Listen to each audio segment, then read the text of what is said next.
A gente sabe que a burocracia pode ser um dos maiores desafios no dia a dia de qualquer pessoa, né? Bom, hoje a gente vai mergulhar na lei que promete mudar, e mudar para valer, essa relação com o governo. A ideia é deixar tudo mais simples e digital. Pensa só, pilhas de papéis, filas que parecem não ter fim e aquela sensação de ter que repetir as mesmas informações em cada órgão do governo. Essa é uma frustração que quase todo mundo conhece. Mas e se existisse um plano para acabar com isso de vez? Pois é exatamente essa realidade que a Lei 14.129 de 2021 veio para transformar. Ela funciona na prática como um roteiro, um mapa, para tornar a administração pública mais eficiente e, no fim das contas, simplificar a vida de todo mundo.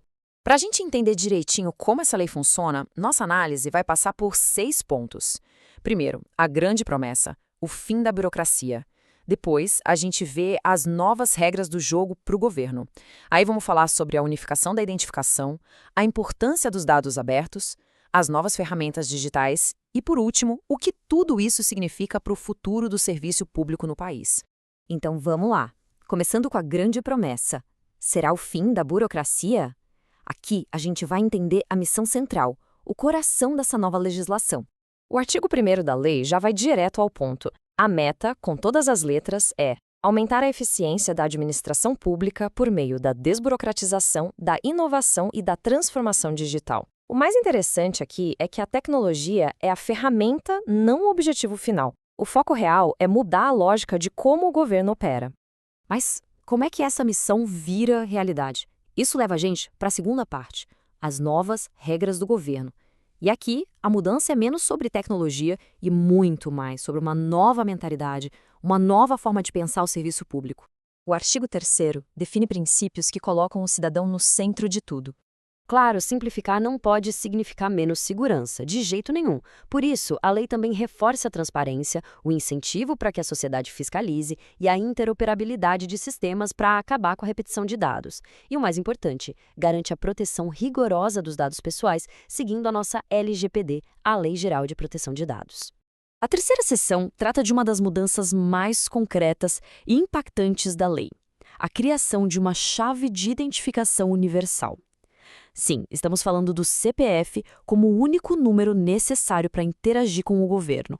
A mudança é brutal. Antes era aquela coleção de números: RG, PIS, PASEP, CNH, título de eleitor, um para cada coisa. Agora, a nova lei diz que o CPF será suficiente, um único número para identificar uma pessoa perante o Estado. Simples assim. O ponto-chave para isso está no artigo 28, que define o CPF como o número suficiente para a identificação do cidadão. E o que isso quer dizer na prática? Que, aos poucos, o CPF vai ter que aparecer em todos os documentos oficiais, desde a certidão de nascimento até a carteira de motorista e as licenças profissionais.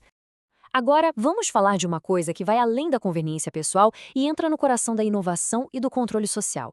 Seção 4. Dados abertos e, claro, protegidos. A lei traz um conceito fundamental: dados abertos.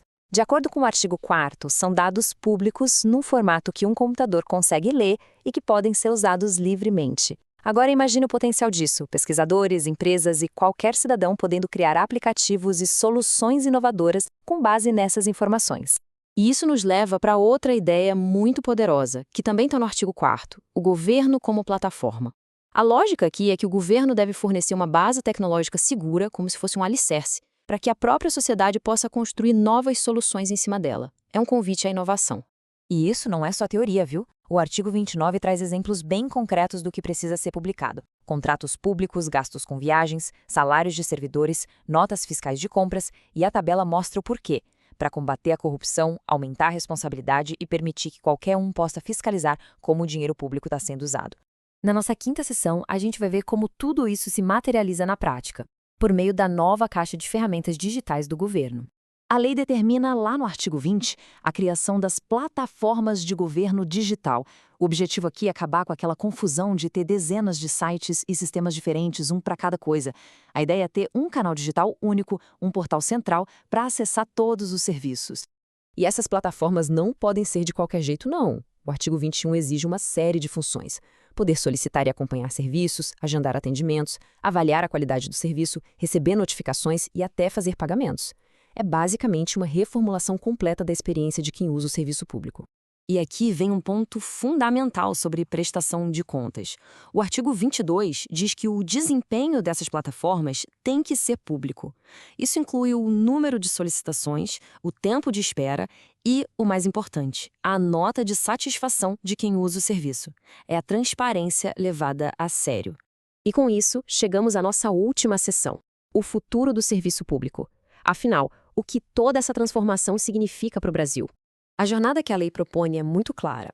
É a saída de um modelo antigo, baseado em papelada complexa, passando pela simplificação dos processos, para finalmente chegar num serviço que já nasce digital. É uma verdadeira mudança de paradigma. Em resumo, o ponto central de tudo isso é o empoderamento. A nova lei dá às pessoas um acesso mais simples, maior transparência e muito mais controle sobre os próprios dados e sobre a atuação do governo. Bom, a meta de um governo digital está traçada. Mas fica a reflexão. O que vai ser necessário para transformar essa meta numa realidade para todas as pessoas, garantindo que ninguém, absolutamente ninguém, fique para trás nessa transição? A discussão, na verdade, está só começando.